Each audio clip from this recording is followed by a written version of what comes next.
DAV police public school, police line, Panipat. सुप्रभात प्यारे बच्चों। हिंदी कक्षा में आप सभी का हार्दिक अभिनंदन है।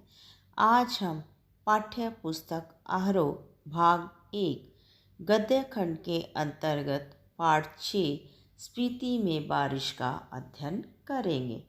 लेकिन पाठ पढ़ने से पूर्व हम लेखक के जीवन के बारे में चर्चा करेंगे। कृष्णनाथ जी का जन्म सन 1934 वाराणसी, उत्तर प्रदेश में हुआ।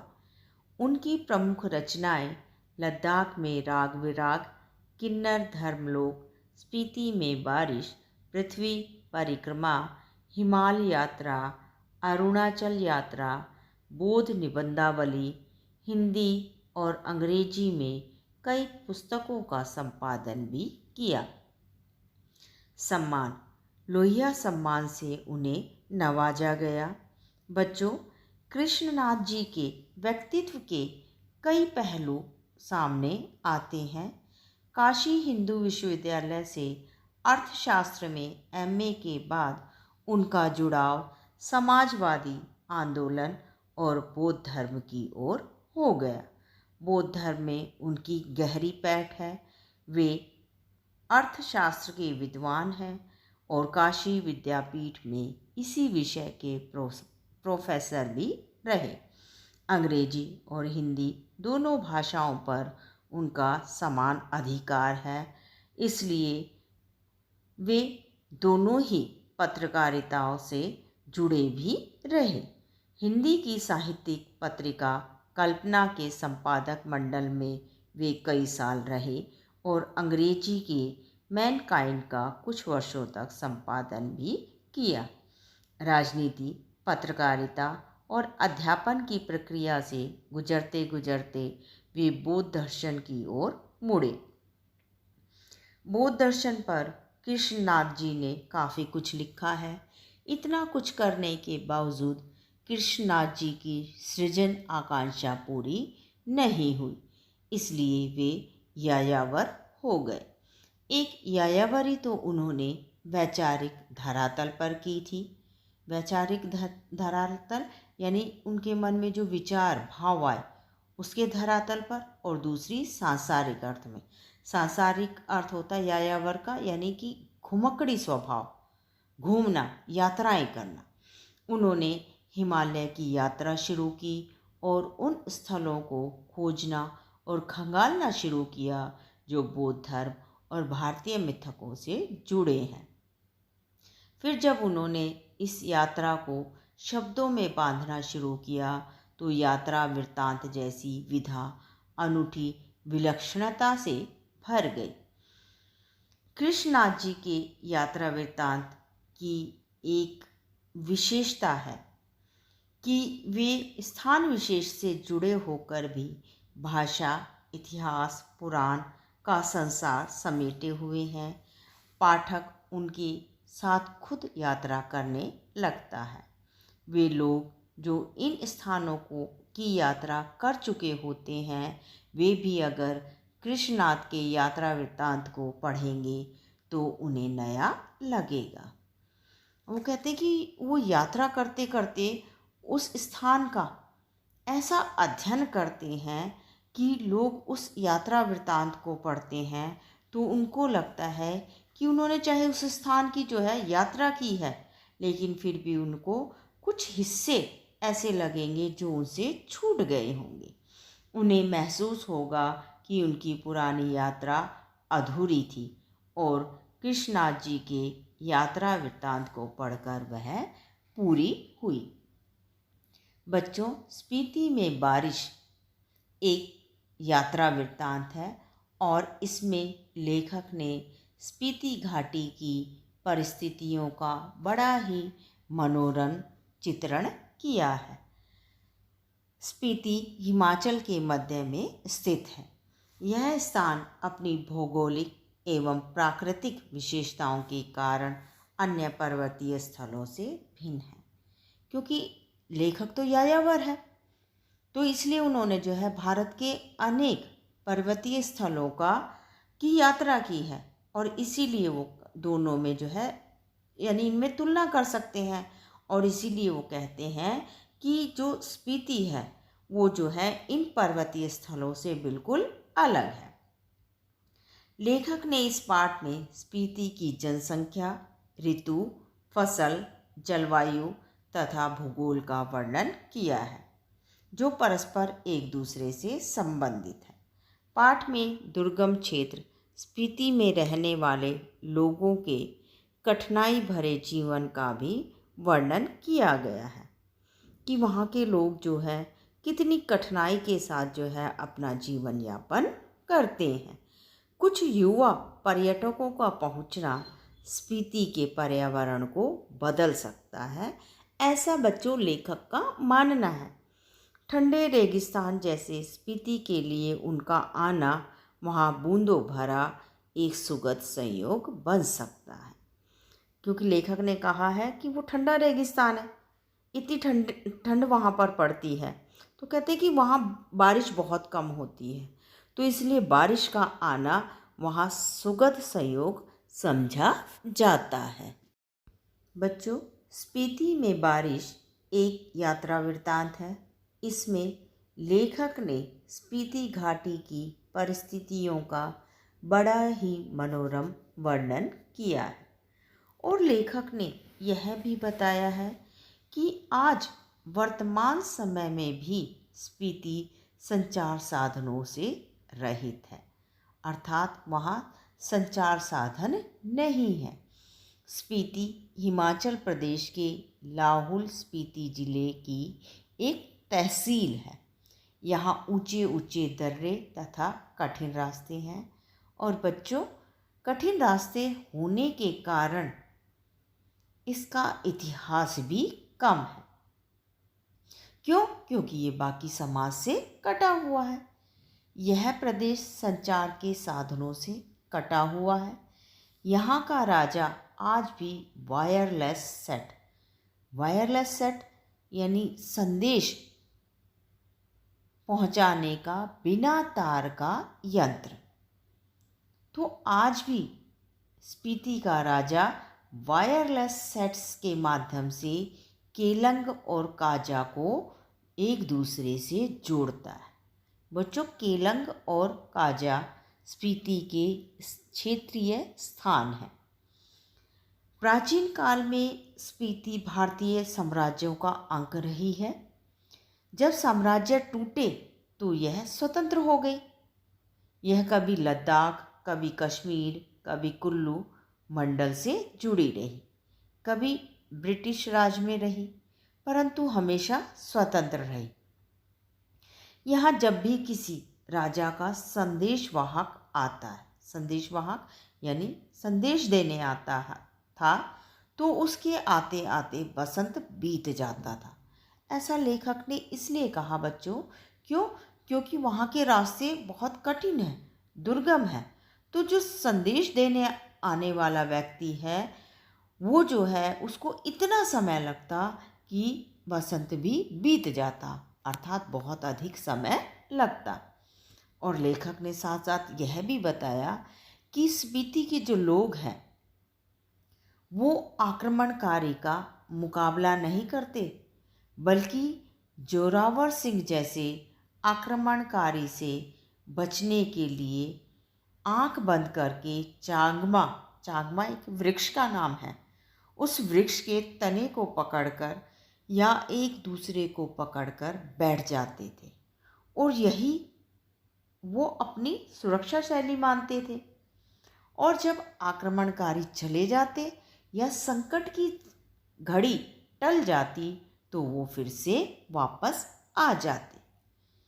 लेखक ने स्पीति की जनसंख्या और वहाँ की शासन व्यवस्था के बारे में बताया कि सन 1971 की जनगणना के अनुसार स्पीति की जनसंख्या केवल 7,196 है तथा क्षेत्रफल 2,115। लेखक ने बताया कि सिर्फ 1 वर्ग मील में केवल 4 व्यक्ति रहते हैं। लेखक को इस बात कि हैरानी नहीं है या आश्चर्य नहीं है कि एक वर्ग में केवल 4 व्यक्ति रहते हैं। उनको हैरानी या अचरज इस बात का है कि वो 4 व्यक्ति वहाँ क्यों रह रहे हैं, या जो है वो कैसे रहते हैं, किस तरह अपना जीवन व्यापन करते हैं, क्यों वहाँ इतनी ठिठुरन होती है जो हड्डियों को गला दे। और उस ठिठुरन से, ठंड से बचने के लिए कोई साधन नहीं, लकड़ियाँ भी वहाँ नहीं हैं। स्पीति का राज्य सन 1846 में राजा गुलाब सिंह के जरिए अंग्रेजों को मिला और अंग्रेजों के समय में वहाँ का शासन एक नोनो द्वारा चलाया जाता था। अंग्रेजों के राज में नोनो की स्थिति द्वितीय श्रेणी के मजिस्ट्रेट के बराबर थी, जिसका काम मालगुजारी इकट्ठा करना, मालगुजारी का अर्थ है बच्चों टैक्स कर इकट्ठा करना, तथा छोटे छोटे फौजदारी मुकदमों का फैसला करना। फौजदारी यानी लड़ाई झगड़े या मारपीट से संबंधित मुकदमों का फैसला सुनाना। 1960 में स्पीति को पंजाब का तथा 1966 में हिमालय प्रदेश का अंग बना दिया गया। यह देश का सबसे दुर्गम क्षेत्र है। लेखक ने यहाँ की दुर्गम ऊंचाइयों का वर्णन किया कि स्पीति के चारों ओर दुर्गम पहाड़ हैं, जिनकी औसत ऊंचाई हम माने तो 1800 फीट है। ये पहाड़ उसे तिब्बत, लाहुल, किन्नौर तथा लद्दाख से अलग करते हैं। ये पहाड़ इतने ऊंचे ऊंचे हैं कि वो इन क्षेत्रों से जो है स्पीति को काट देते हैं। इनके साथ कोई पारा और पिन नदियों की घाटियाँ भी हैं, परंतु केवल स्पीति घाटी ही आबाद है मतलब सिर्फ स्पीति घाटी में ही जो है लोग रहते हैं। यहाँ के लोग भीषण ठंड के कारण, जैसा कि मैंने आपको पहले भी बताया कि भयंकर ठंड पड़ती है, हड्डियों को गलाने वाली, तो भीषण ठंड के कारण 8-9 महीने शेष दुनिया से कटे रहते हैं। यहाँ घर गर्म करने के लिए लकड़ी भी नहीं होती और फसल भी एक बार होती है। इसलिए लेखक कहते हैं कि मुझे समझ नहीं आता कि किस मोह के कारण या धर्म के कारण जो है, या मजबूरी के कारण, या बिना कारण जो है यहाँ लोग किस तरह से रह रहे हैं। स्पीति के पहाड़ जो हैं ठंड के कारण जो है बिल्कुल नंगे, यानी वहाँ हरियाली नहीं है, लेकिन वो भव्य जरूर है। यहाँ हिम का आर्तनाद है। आर्तनाद यानी पीड़ा भरा स्वर।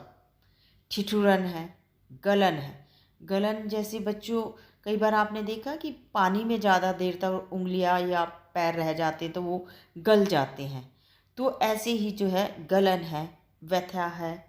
यहाँ स्केटिंग, सौंदर्य प्रतियोगिताएं, आइसक्रीम या छोले भटूरे जैसी बाजारू चहल पहल नहीं है, क्योंकि एक तो रास्ते बहुत दुर्गम है, फिर जो है वहाँ जो है ठंड जो है ज़्यादा समय तक रहती है, इसलिए चहल पहल नहीं है, पर्यटक भी इतने नहीं आते हैं। यह तो हिमालय की तलहटी है। तलहटी मतलब यानी बिल्कुल पैरों में, हिमालय के पैरों में है। लाहौल स्पीति की घाटियाँ रोहतांग जोत के पार है। अब लेखक ने ये भी बताया कि स्पीति की घाटियाँ रोहतांग जोत के एकदम पार है।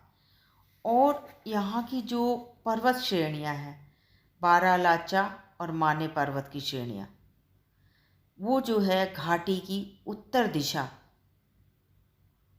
को घेरे हुए हैं। उनकी ऊंचाई 16,221 से 16,500 फीट है और 2 चोटियाँ जो है इनसे भी अधिक जो है ऊंची हैं, लगभग 21,000 फीट। दक्षिण की पर्वत श्रेणियों को माने श्रेणियाँ कहा जाता है। शायद इनका नाम बौद्धों के माने मंत्रों के नाम पर पड़ा हो। लेखक का ऐसा मानना है कि जो बौद्धों के मंत्र हैं, तो उनके आधार पर जो है दक्षिण की जो श्रेणियां हैं उनका नाम माने रख दिया गया है। लेखक युवकों को इस घाटी में आमंत्रित करता है। यद्यपि चोटियों की ऊंचाइयों से होड़ लगाना ठीक नहीं है, फिर भी नवयुवकों और नवयुवतियों के लिए यह अच्छा शौक हो सकता है। यह घाटी बूढ़े लामाओं के कारण उदास दिखती है। यहाँ युवक युवतियाँ किल्लौल करें, किल्लौल मतलब क्रीड़ा करें, खेलें, तो यहाँ का आर्तनाद पिघले और हर्ष फैले। कहते कि अगर यहाँ जो है युवक पर्यटक बनकर आए तो यहाँ का जो आर्तनाद यानी जो पीड़ा भरा स्वर है वो किस में बदल जाएगा? हर्ष में, प्रसन्नता में, खुशी में बदल जाएगा। फिर लेखक ने यहाँ की जो है ऋतुओं के बारे में बताया कि यहाँ स्पीति में सिर्फ जो है 2 ही ऋतुएं हैं, बसंत तथा शीत। बसंत ऋतु जो है जून से सितंबर तक होती है और ये अल्पकालिक है, यानी थोड़े समय के लिए। तब यहाँ का तापमान 15 डिग्री सेंटीग्रेड होता है। जनवरी में तापमान 8 डिग्री होता है। बसंत में दिन गर्म होता है, रात ठंडी होती। कहते कि बसंत में मौसम तो यानी दिन गर्म होता है लेकिन रात फिर भी ठंडी होती है। शीतकाल के मौसम का तो अनुमान ही लगाया जा सकता है। यहाँ बसंत में भी फूल नहीं खिलते, हरियाली नहीं होती। शीत में तो यहाँ के नदी नाले भी जम जाते हैं, यानी सर्दियों के मौसम में तो इतनी ठंड पड़ती है कि नदी नाले जो है जम जाते हैं। हवाएं तेज चलती हैं जो खुले अंगों में शूल की तरह चुभती है। अब जब बर्फीला जो इलाका होता है ना बच्चों, उसमें जब हवा चलती है तो वो शूल यानी कांटे की तरह चुभती है। वो जो है हमारे शरीर को यानी अंगों को जो है छील देती है। अब बताया लेखक ने कि यहाँ वर्षा का अभाव है, यानी वर्षा बहुत कम होती है। स्पीति में मानसून नहीं पहुँचता और इसलिए वर्षा भी नहीं होती। इसलिए जो है कालिदास का जो ऋतु संहार है उसमें जो वर्षा ऋतु का जो वर्णन किया गया यानी उसके ठाठ का वर्णन किया गया है वह यहाँ नहीं है। क्यों? क्योंकि लोग इसको समझ ही नहीं सकते, क्योंकि यहाँ बारिश होती ही नहीं। स्पीति के लोगों को पता ही नहीं कि वर्षा के ठाठ कैसे होते हैं, तो वो कालिदास के ऋतु संहार को कैसे समझ सकते हैं? वे नहीं जानते कि बरसात में नदियाँ बहती हैं, बादल बरसते हैं, हाथी चिंघाड़ते हैं। उनको नहीं पता है। कारण यह है कि यहाँ कभी कभार बारिश होती है, धरती सूखी, ठंडी और वंध्या रहती है। फिर कवि ने यहाँ की फसलों के बारे में बताया कि स्पीति में साल भर में सिर्फ एक ही फसल होती है, एक बार जो है फसल उगाई जाती है। क्यों? क्योंकि लंबे समय तक तो शीत ही रहती है। वसंत ऋतु तो अल्पकालिक होता है, तो उस समय जो है एक फसल उगाई जाती है। और यहाँ जो है जौ, गेहूँ, मटर और सरसों उगाई जाती है। पहाड़ों से बहने वाले झरनों से सिंचाई की जाती है, क्योंकि और तो कोई साधन ही नहीं है। स्पीति नदी का जल किसी काम का नहीं है। यहाँ बहुत सी भूमि खेती की योग्य बनाई जा सकती है। यहाँ अत्यधिक ठंड के कारण ना फल होते हैं ना पेड़ हैं, इसलिए स्पीति बिल्कुल वीरान नजर आती है। अब लेखक ने बताया कि लोग यहाँ जो है वर्षा को जो है एक सुखद अनुभव मानते हैं। क्यों? क्योंकि वो कभी कभार होती है। और लेखक ने अपने एक ऐसे ही सुखद अनुभव को इस पाठ में साझा भी किया है। लेखक को अपने एक सुखद घटना याद आती है। वह काजा के डाक बंगले में सोया हुआ था। आधी रात थी। लगा कि कोई खिड़की खड़का रहा है। उसने उठकर खिड़की खोली तो हवा का तेज झोंका मुंह और हाथ को छीलने लगा। लेखक ने दरवाज़ा बंद कर दिया। पता चला कि बारिश हो रही। बर्फीली बारिश, जैसे नगाड़े पर थाप पड़ रही हो। नगाड़ा एक वाद्य यंत्र होता है और महाशंख की ध्वनि तैर रही हो। सुबह लोगों ने कहा यात्रा शुभ है। अब वहाँ के लोगों ने लेखक की यात्रा को शुभ बताया। क्यों? क्योंकि उनको लगा कि इनके आने पर ही जो है बारिश हुई है, क्योंकि स्पीति में बहुत दिनों बाद बारिश हुई है। क्योंकि कभी कभी वहाँ बारिश होती है, तो लोगों को लगा कि लेखक का आना शुभ है। आशा करती हूँ बच्चों, आपको इस वीडियो के माध्यम से ये पाठ भली भांति समझ आ गया होगा। धन्यवाद।